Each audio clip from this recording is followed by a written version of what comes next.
வாழ்க வையகம் வாழ்க வையகம் வாழ்க வளமுடன். குரு வாழ்க குருவே துணை.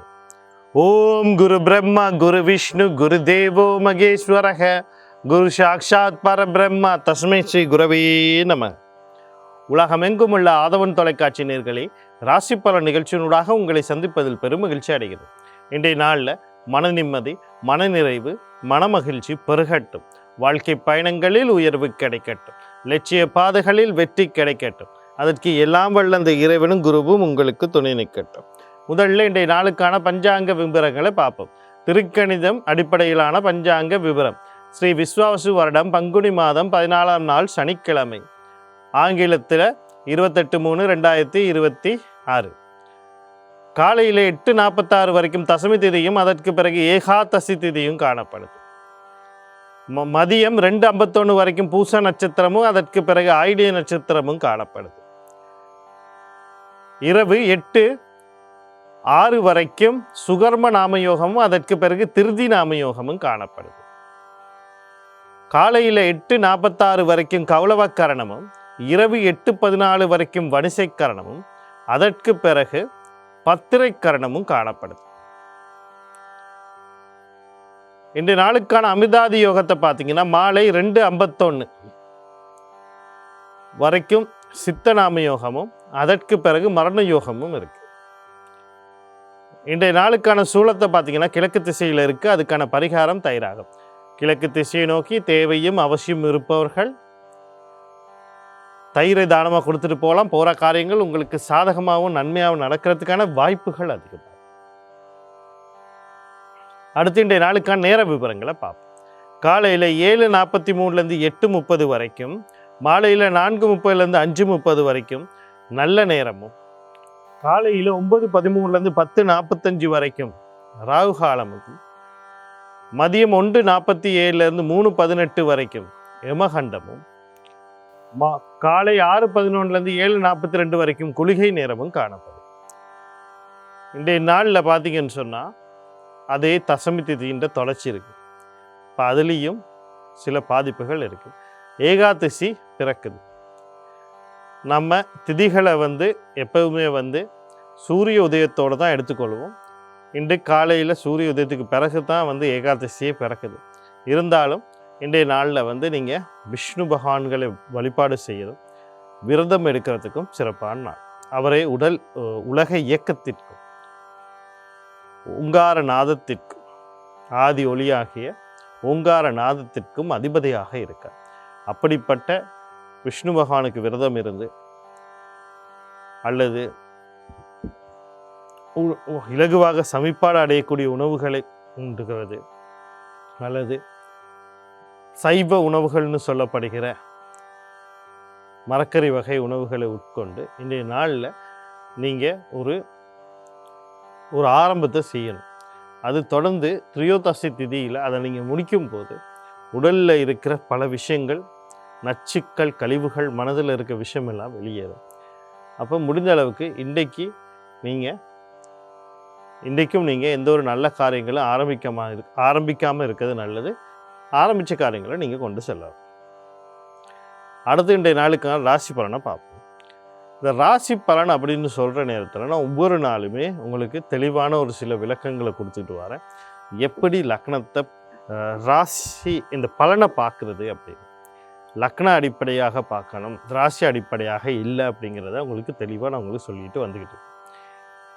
ஏன் லக்னம் அடிப்படையாக பார்க்கணும், ஏன் ராசி அடிப்படையாக பார்க்க கூடாது அப்படிங்கிறது ஜோதிட சாஸ்திர விதியின்படி தாய் கிரகமாக சந்திரன் சொல்லப்படுறார். அப்படிப்பட்ட சந்திரன் தாய் கருவில் ஒரு உடலை கொடுக்குறான். ஆனால் அந்த உடலுக்கு உயிரை கொடுக்கறது யாருன்னா தந்தையாக இருப்பார். அப்போ உடலை கொடுக்குறவர் தான் தாய். அப்போ சந்திரன்கிறது ராசியில் அமர்வை பொறுத்து எடுக்கிறோம். ஒரு ராசியில் ஒரு நட்சத்திரத்துக்கு மேலே இருந்தால் அந்த நட்சத்திரம் ஜென்ம நட்சத்திரமும் அந்த ராசி எந்த ராசி கட்டத்துக்குள்ளே இருக்குதோ அந்த ராசி கட்டம் உங்களோட ராசியாக மாறுது.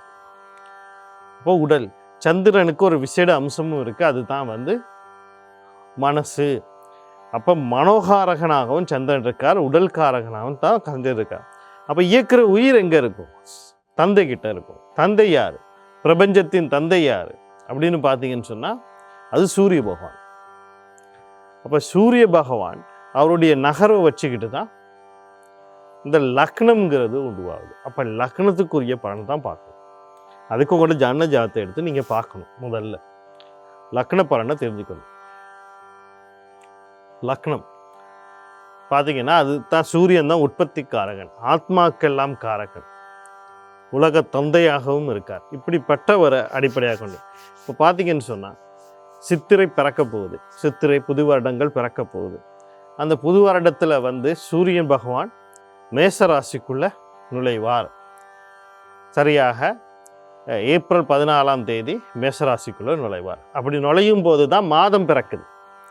இந்த மாத கணிப்பீடு முழுக்க சூரியனுடைய நகரை வச்சு தான் தமிழ் மாத கணக்குகளை உருவாக்கி இருக்காங்க. அப்போ தமிழ் மாதங்களில் முக்கியமான நாளாக சூரிய நகர்வு, சூரியன் மேசராசிக்குள்ள நகர்றது.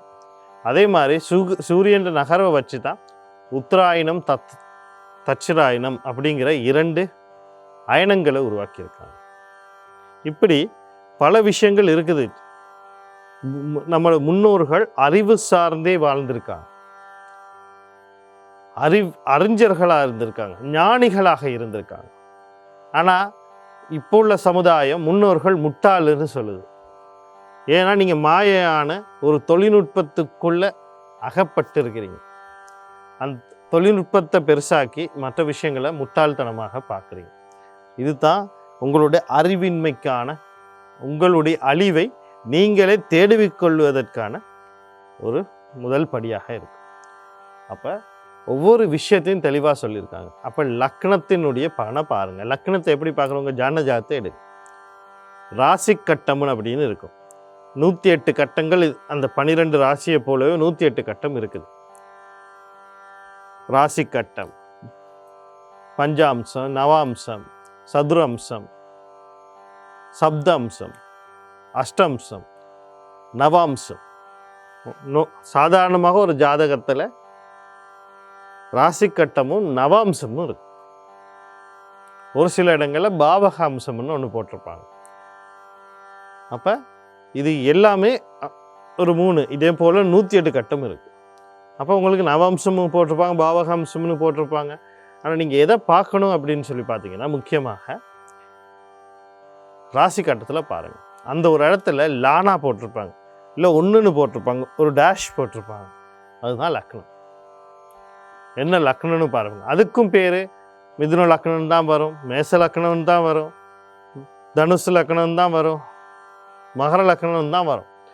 அப்போ நம்ம சொல்லும்போது அதனுடைய பொது பேரை ராசின்னு சொல்லிப்போம். லக்னம்ங்கிறது எப்படிங்கிறது உங்களுக்கு தனிப்பட்ட உரிமையை காட்டுது. அப்போ நீங்கள் கேட்கும்போது அந்த லக்ன பலனை கேட்கணும். இதுக்கு பிறகு உங்களுடைய மகாதிசை புத்தி என்ன நடக்குதுன்னு தெரிஞ்சுக்கணும். அந்த தசையும் புத்தி உங்களுக்கு சாதகமாக பாதகமானு தெரிஞ்சுக்கணும். தசைநாதனும் புத்திநாதனும் கர்ம நட்சத்திரத்தில் இருக்கான்னு பார்த்தது. இப்படி பல விஷயங்களை நீங்கள் தெரிஞ்சுக்கிட்ட பிறகு நீங்கள் அடுத்த விஷயங்களை பற்றி நோக்கும்போது தான், அந்த பலன்களை பற்றி சரியாக பார்க்கும்போது நோக்கும்போது தான் உங்களுக்கு இது ஒரு வழிகாட்டுறதாக இருக்கும். இல்லைன்னா இது ஒரு தேவையற்ற விஷயந்தான், ஒரு உளறலாக இருந்துட்டு போயிடும். அதனால் கவனமாக இருக்க வேண்டியது, பார்த்து தெரிந்து கொள்ள வேண்டியது உங்கள் பொறுப்பு. அடுத்து ராசி பலனுக்குள்ளே போகும். முதல்ல மேசராசி அன்பர்களே, இன்றைய நாள் உங்களுக்கு எப்படி இருக்குது அப்படின்னு சொல்லி பார்த்தோம்னா, நீங்கள் கவனம் செலுத்த வேண்டிய விடயங்கள் அப்படின்னு சொல்லும்போது முக்கியமாக குலதெய்வம் சம்மந்தப்பட்ட விஷயங்களில் சில நன்மைகள் நடக்கிறதுக்கு வாய்ப்பு இருக்குது. நீண்ட நாளாக குழந்தைக்காக முயற்சி பண்ணுறீங்கன்னா அதுக்கான வாய்ப்புகள் இருக்குது. குழந்தைகள் வெளிநாடுகளுக்கு போகணும், அங்கே போய் நல்லா செட்டில் ஆகணும் அப்படின்னு நினச்சிங்கன்னா அதுக்கான வாய்ப்புகள் இருக்குது. அடுத்து பார்த்தீங்கன்னு சொன்னால் சொத்துக்கள், அதே மாதிரி பூர்வீக சொத்துக்கள், அதில் ஏதாவது ஒரு முடிவு எடுக்கிறீங்க, வாங்குறீங்க, விற்கிறீங்க, பாகப்பிரிவினைகள் செய்கிறீங்க, அதை வச்சு தொழில் செய்கிறீங்க, அடகு வைக்கிறீங்க, புனரமைக்கிறீங்க, எது செய்தாலும் சிறப்பாக இருக்கும். பூர்வீக சொத்துக்கள், முக்கியமாக பூர்வீக சொத்து, காதல், களியாட்டங்கள், கொண்டாட்டங்கள்லாம் கைகூடுறதுக்கும் அதில் மகிழ்ச்சிகள் பெறுறதுக்கான வாய்ப்புகள் இருக்குது. குழந்தைகள் வெளிநாடு போக முயற்சி பண்ணிக்கிஇருந்தால் அதுக்கான வாய்ப்பும் இருக்குது. நாளில் வரக்கூடிய சகல விஷயத்தையும் நன்மையாக மாற்றி அமைத்துக்கொள்ள நீங்கள் குலதெய்வம் கண்ணா யோகாதிபதி வழிபாடு செய்து கொள்ளுங்க. இன்றைய நாள் உங்களுக்கு இனிமையான அமையும். அடுத்து ரிஷபராசி நேயர்களே, இன்றைய நாள் உங்களுக்கு எப்படி இருக்குது அப்படின்னு சொல்லி பார்த்தோம்னா, நீங்கள் கவனம் செலுத்த வேண்டிய விடயங்கள் அப்படின்னு சொல்லும்போது முக்கியமாக தாய் வழி உறவுகள், தாய் சார்ந்த விஷயத்தில் கவனமாக இருக்கணும். வீடு, காணி, வாகனம், சொத்து சம்மந்தப்பட்ட விஷயங்களில் எந்த ஒரு முடிவும் எடுக்கக்கூடாது. வாங்கிறது, விற்கிறது, அடகு வைக்கிறது, அடகு வச்சது திருப்பது எதுவுமே செய்யக்கூடாது. கணவன் மனைவி இடையிலே சில கருத்து வேறுபாடுகள், முரண்பாடுகள் வரலாம், கவனமானங்க. பாடசாலை கல்வி சம்மந்தப்பட்ட விஷயங்களில் மாணவர்கள் கொஞ்சம் அவதானம் செலுத்தணும். தாய் மாமன் சம்மந்தப்பட்ட விஷயங்களில் சில சிக்கல்கள் உருவாகிறதுக்கான வாய்ப்புகள் இருக்குது. அதே நேரத்தில் மனம் சில சஞ்சலங்களையும் குழப்பங்களுக்கும் லாபத்துக்கான வழிகளும் இருக்குது. கொஞ்சம் கவனமாக இருக்குது. இந்நாளில் வரக்கூடிய சகல விஷயத்தை நன்மையாக மாற்றி அமைத்துக்கொள்ள பெண் தெய்வம்னு சொல்லக்கூட துர்க்கை, கருமாரியம்மன், முத்துமாரியம்மன், அம்பாள் இவங்களோட குலதெய்வம் கண்ணா யோகாதிபதி வழிபாடுகளையும் ஆதிபராசக்தி கவசம் பாராயணம் அல்லது பார்த்து கேட்குற நன்மையை தரும். அடுத்து மிதுன ராசி நேயர்களே, இன்றைய நாள் உங்களுக்கு எப்படி இருக்குது அப்படின்னு சொல்லி பார்த்தோம்னா, நீங்கள் கவனம் செலுத்த வேண்டிய விடயங்கள் அப்படின்னு சொல்லும்போது முக்கியமாக தம்பி தங்கைகள் சம்மந்தப்பட்ட விஷயங்களில் கொஞ்சம் கவனமாக இருக்கணும். அவங்களையும் கவனமாக இருக்க சொல்லணும். நீங்கள் ஏதோ ஒரு தொழிலுக்கோ வியாபாரத்திற்கோ ஏதோ ஒரு முயற்சி பண்ணிக்கிட்டு இருக்கீங்க. அந்த முயற்சிகளில் தடையோ தாமதமோ காட்டுறதுக்கான வாய்ப்புகள் அதிகமாக இருக்குது. அதனால் பொறுமையோட அந்த விஷயங்களை கொஞ்சம் கையாளுங்க. ஒரு பயணம் போகிறதுக்கு முன்னுக்க ஒரு தடவைக்கு 2 தடவை ஆலோசனை பண்ணிட்டு போங்க. இல்லைன்னா போகிற காரியங்கள் உங்களுக்கு அலைச்சலையும் மன உளைச்சலையும் தர்றதுக்கான வாய்ப்புகள் இருக்குது. அடுத்து பார்த்தீங்கன்னு சொன்னால், ஏதோ ஒரு பத்திரங்கள், அதாவது ஏதோ ஒரு விண்ணப்பிக்க போகிறீங்க, இல்லை மேலதிகார சந்தித்து உங்களோட ஏதோ ஒரு அறிக்கைகளை கொடுக்க போகிறீங்க அப்படின்னா ஒரு தடவைக்கு 2 தடவை அதை பரிசீலனை பண்ணிவிட்டு இன்றைக்கி அதை கொடுக்கறது நன்மையாக இருக்கும். நாளில் வரக்கூடிய சகல விஷயத்தை நன்மையாக மாற்றி அமைத்துக்கொள்ள செவ்வாய் பகவான், அவருடைய அதிபதி முருகப்பெருமான், குலதெய்வம் கண்ணா யோகாதிபதி வழிபாடு செய்து கொள்ளுங்கள். இன்றைய நாள் உங்களுக்கு இனிமையாக அமையும். அடுத்து கடகராசி நேயர்களே, இன்றைய நாள் உங்களுக்கு எப்படி இருக்குது அப்படின்னு சொல்லி பார்த்தோம்னா, நீங்கள் கவனம் செலுத்த வேண்டிய விடயங்கள் அப்படின்னு சொல்லும்போது குடும்ப உறுப்பினர்கள் யாராக இருக்கட்டும், அவர்களோட தேவையற்ற வாக்குவாதங்கள், மனப்பிறக்குகளை ஏற்படுத்தி கொள்ளாதீங்க. முக்கியமாக தந்தையிடம். அடுத்து பார்த்தீங்கன்னு சொன்னால், கையில் இருக்க பணத்தை சேமிப்பை கொண்டு போயிட்டு தேவையில்லாமல் நான் அதை செய்ய போகிறேன் இதை செய்ய போகிறேன் எதுக்கும் செலவழிக்காதீங்க. சேமிப்பாகவே இருக்கட்டும். அதுவும் உயர்கல்வி சார்ந்த விஷயங்களில் ஏதோ ஒரு முடிவு எடுக்கிறதா இருந்தால் கொஞ்சம் நிதானமாக அவதமான பார்த்து எடுத்துக்கொள்ளுங்க. அடுத்து பார்த்தீங்கன்னு சொன்னால், நீங்கள் பிரயோகிக்கின்ற வார்த்தைகள் உங்களே அறியாமல் அந்த வார்த்தைகள் மற்றவங்களை பாதிக்கக்கூடியதாக மாறி ஒரு வடுவாக மாறிடும். அதனால் அந்த விஷயங்களை கவனமாக இருக்கும். நாள் வரக்கூடிய சகல விஷயத்தை நன்மையாக மாற்றி அமைத்துக்கொள்ள புத பகவான், அவருடைய அதிபதி மகாவிஷ்ணு, குலதெய்வம் கண்ணா யோகாதிபதி வழிபாடு செய்து கொள்ளுங்க. இந்த நாள் உங்களுக்கு இனிமையாக அமையும்.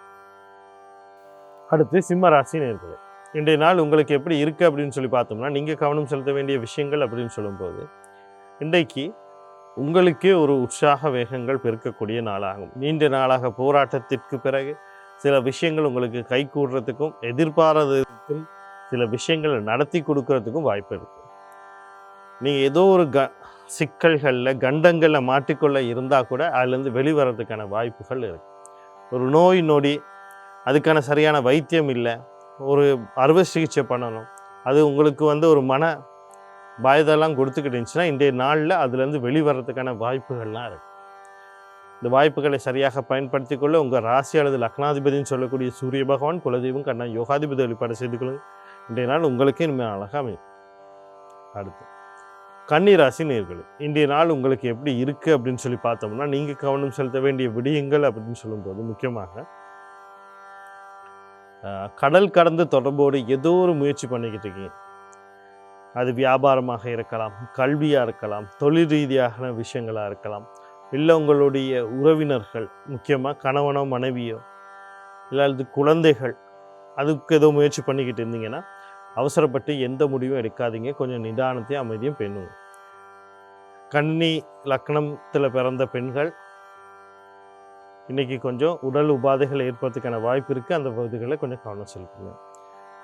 தேவையற்ற செலவுகள், விரயங்கள் ஏற்படுறதுக்கான வாய்ப்பு இருக்குது. அந்த விஷயத்தை கவனமாக இருங்க. தூக்கயின்மை சிக்கல்கள் வர்றதுக்கான வாய்ப்புகள் இருக்குது. அந்த விஷயத்திலையும் கொஞ்சம் கவனமாக இருக்கிறது நன்மையை தரும். நாளில் வரக்கூடிய சகல விஷயத்தை நன்மையாக மாற்றி அமைத்துக்கொள்ள நீங்கள் சனி பகவான் அவருடைய அதிபதி சிவபெருமான், தர்மசாஸ்தா, குலதெய்வம், கண்ணா யோகாதிபதி வழிபாடு செய்து கொள்ளுங்க. இன்றைய நாள் உங்களுக்கு இனிமேல் அழகாக அமையும். அடுத்து துலா ராசி நேயர்களே, இன்றைய நாள் உங்களுக்கு எப்படி இருக்குது அப்படின்னு சொல்லி பார்த்தோம்னா, நீங்கள் கவனம் செலுத்த வேண்டிய விடயங்கள் அப்படின்னு சொல்லும்போது முக்கியமாக வாழ்க்கையில் எதிர்பார்ப்புகள், ஆழ்மனசு அபிலாஷைகள் பூர்த்தி செய்யக்கூடிய நாளாக இருக்கும். முக்கியமான விஷயங்களில் பார்த்தீங்கன்னா ஒரு கடன் கொடுக்கல் வாங்கல் இந்த சிக்கல் தீர்றதுக்கு வாய்ப்பு இருக்குது. அதே நேரத்தில் பார்த்தீங்கன்னு சொன்னால் இந்த தொழிலில் அடுத்த நிலைக்கு போகணும், ஒரு குறிப்பிட்ட வருமானத்தை நான் ஈட்டணும் அப்படின்னு நினச்சிக்கிட்டு அதுக்கான வாய்ப்புகள் இருக்குது. அடுத்து பார்த்தீங்கன்னு சொன்னால் 2வது திருமணத்துக்கு முயற்சி பண்ணுறாங்க, வாய்ப்பு இருக்குது. அன்னை அக்கா சம்மந்தப்பட்ட விஷயங்களில் சில நன்மைகள் நடக்கிறதுக்கு வாய்ப்பு இருக்குது. அவங்க மூலியமாக நன்மை நடக்கிறது. இந்த வாய்ப்புகளை சரியாக பயன்படுத்திக்கொள்ள சனி பகவான் அவருடைய அதிபதி சிவபெருமான், தர்மசாஸ்தா, குலதெய்வம், கண்ணா யோகாதிபதி வழிபாடு செய்து கொள்ளுங்கள். இன்றைய நாள் உங்களுக்கு இனிமேல் அழகாக அமையும். அடுத்து விருச்சிக ராசி நேயர்களே, இன்றைய நாள் உங்களுக்கு எப்படி இருக்குது அப்படின்னு சொல்லி பார்த்தோம்னா, நீங்கள் கவனம் செலுத்த வேண்டிய விடயங்கள் அப்படின்னு சொல்லும்போது முக்கியமாக தந்தை சார்ந்த விஷயங்களில் கவனமாக இருங்க. குழந்தைகள் சார்ந்த விஷயத்தில் கவனமாக, முக்கியமாக மூத்த குழந்தை அல்லது ஆண் வாரிசு சம்மந்தப்பட்ட விஷயங்களில் கவனமாக இருங்க. வியாபாரம் சம்மந்தப்பட்ட விஷயத்தில் கவனமாக இருக்கு, கொஞ்சம் கவனமாக கருங்க. கையில் இருக்க பணத்தையோ சொத்தையோ பூர்வீக சொத்துக்கு அடகு வச்சு வியாபாரம் செய்ய போகிறேன், கடன் வாங்கி வியாபாரம் செய்கிறது போகிறேன் அப்படின்னா இன்றைக்கி அதை பற்றி கொஞ்சம் நிதானமாக யோசிக்கிறது நன்மையை தரும். அடுத்து தனுசு ராசி நேயர்களே, இன்றைய நாள் உங்களுக்கு எப்படி இருக்குது அப்படின்னு சொல்லி பார்த்தோம்னா, நீங்கள் கவனம் செலுத்த வேண்டிய விடயங்கள் அப்படின்னு சொல்லும்போது முக்கியமாக தந்தை வழி உறவுகள், தந்தை சார்ந்த விஷயத்தில் கவனமாக இருக்கணும். உயர்கல்வி சார்ந்த விஷயத்தில் எந்த ஒரு முடிவும் எடுத்துடக்கூடாது. வாழ்க்கை சார்ந்து அது தாய் சம்பந்தப்பட்ட விஷயங்களாக இருக்கலாம், தாரம் சம்பந்தப்பட்ட விஷயங்களாக இருக்கலாம், அதாவது கணவனோ மனைவி, துணை சம்பந்தப்பட்ட விஷயங்களாக இருக்கலாம், அல்லது வீடு காணி வாகனம் சம்பந்தப்பட்ட விஷயங்களாக இருக்கலாம். இதில் எந்த ஒரு முடிவும் எடுக்காமல் இருக்கிறது நன்மையை தரும். இதனால் வரக்கூடிய சகல விஷயத்தை நன்மையாக மாற்றி அமைத்துக்கள் சூரிய பகவான், குலதெய்வம், கண்ணா யோகாதிபதி வழிபாடு செய்து கொள்ளுங்கள். இன்றைய நாள் உங்களுக்கு இனிமேல் அழகாக அமையும். அடுத்து மகர ராசி நேயர்களே, இன்றைய நாள் உங்களுக்கு எப்படி இருக்குது அப்படின்னு சொல்லி பார்த்தோம்னா, நீங்கள் கவனம் செலுத்த வேண்டிய விடயங்கள் அப்படின்னு சொல்லும்போது எதிர்பாராத சில வெற்றிகள் உங்களுக்கு அமைய இருக்கு. உங்கள் முயற்சி நீங்கள் பண்ணிக்கிட்டு இருக்கீங்க, ஒரு விஷயத்துக்காக வேண்டி முயற்சி பண்ணிக்கிட்டு இருக்கீங்க, அந்த முயற்சி நீங்கள் எதிர்பாராத விதமாக அதை நடந்து முடியும். ஒரு நோய் நொடியிலேருந்து வெளியே வரணும் முயற்சி பண்ணிக்கிட்டு இருக்கீங்க, எதிர்பாராத ரீதியில் ஒரு மருத்துவ உதவியோ அல்லது அதுக்கான தகுந்த வைத்தியர் கிடைக்கிற மூலயமா அதுலேருந்து வெளியே வருவீங்க. உயிர் போகிற கண்டம் இருந்தாலும் அதுலேருந்து வெளியே வரீங்க. திடீர்னு பார்த்தீங்கன்னு சொன்னால் உங்களுக்கு ஒரு அதிர்ஷ்டம் எங்கேருந்து வந்துச்சோ தெரியல, அடுத்த நிலைக்கு போகக்கூடிய ஒரு நிலையை உருவாக்கக்கூடிய நாளாக இருக்குது. இந்த வாய்ப்புகளை சரியாக பயன்படுத்தி கொள்ள நீங்கள் ஆஞ்சநேயர், குலதெய்வம், கண்ணா யோகாதிபதி வழிபாடு செய்து கொள்ளுங்கள். இன்றைய நாள் உங்களுக்கு இனிமேல் அழகாக அமையும். அடுத்து கும்பராசி நேயர்களே, இன்றைய நாள் உங்களுக்கு எப்படி இருக்குது அப்படின்னு சொல்லி பார்த்தோம்னா, நீங்கள் கவனம் செலுத்த வேண்டிய விடயங்கள் அப்படின்னு சொல்லும்போது முக்கியமாக குடும்ப வாழ்க்கை அப்படின்னு சொல்லும்போது திருமணம் பேச்சுவார்த்தையில் இருப்பவங்க, வரன் தேடுபவர்கள் எந்த ஒரு முடிவும் அவசரப்பட்டு எடுத்துறாங்க. அடுத்து கணவன் மனைவி விவகாரங்கள் சம்மந்தப்பட்ட விஷயங்களில் கொஞ்சம் நிதானமாக உதவி தேவை. கருத்து வேறுபாடுகள், முரண்பாடுகள் வரலாம், கடந்து போகிறதுக்கு பாருங்கள், பேசி பெருசாகாது. அடுத்து பார்த்தீங்கன்னு சொன்னால் குடும்ப சிக்கல்கள் சம்மந்தப்பட்ட விஷயம், குடும்ப வாழ்க்கை சம்மந்தப்பட்ட விஷயத்துலையும் எந்த முடிவும் இருக்கக்கூடாது. அந்த விஷயத்துலையும் கொஞ்சம் கவனமாக இருக்கும். வாடிக்கையாளர்கள், வியாபாரம், தொழிலாளர்கள், நண்பர்கள், உறவினர்கள், குழந்தைகள் விஷயத்துலலாம் கவனமாக இருக்கும். நாளை வரக்கூடிய சகல விஷயம் நன்மையாக மாற்றிக்கொள்ள நீங்கள் மகாலட்சுமி, குலதெய்வம், கண்ணா யோகாதிபதி வழிபாடு செய்து இன்றைய நாள் உங்களுக்கு இனிமேல் அழகாக அமையும். அடுத்து மீன ராசி நேயர்களே, இன்றைய நாள் உங்களுக்கு எப்படி இருக்குது அப்படின்னு சொல்லி பார்த்தோம்னா, நீங்கள் கவனம் செலுத்த வேண்டிய விடயங்கள் அப்படின்னு சொல்லும்போது கடன் கொடுக்கல் வாங்கல் சம்மந்தப்பட்ட விஷயங்களில் கவனமாக இருங்க. தொழில் சார்ந்த விஷயத்தில் கவனமாக இருங்க, அவசரப்பட்டு எந்த ஒரு முடிவும் எடுத்துறாங்க. உடல் உபாதைகள் தென்பட்டால் உடனடியாக வைத்தியசாலையை நாடுங்க. எதிர்கள் தொல்லைகள் இருக்கும், அதை கடந்து போகிறதுக்கான வழிகளை தேடும். நாளில் வரக்கூடிய சகல விஷயத்தை நன்மையாக மாற்றி வைத்துக்கொள்ள விநாயக பெருமான், குலதெய்வம், கண்ணா யோகாதிபதி வழிபாடு செய்து கொள்ளுங்கள். இன்றைய நாள் உங்களுக்கு இனிமேல் அழகாக அமையும். மீண்டும் நாளை ராசி பலன் நிகழ்ச்சியாக உங்களை சந்திக்கிறேன். நன்றி, வணக்கம், வாழ்க வளமுடன்.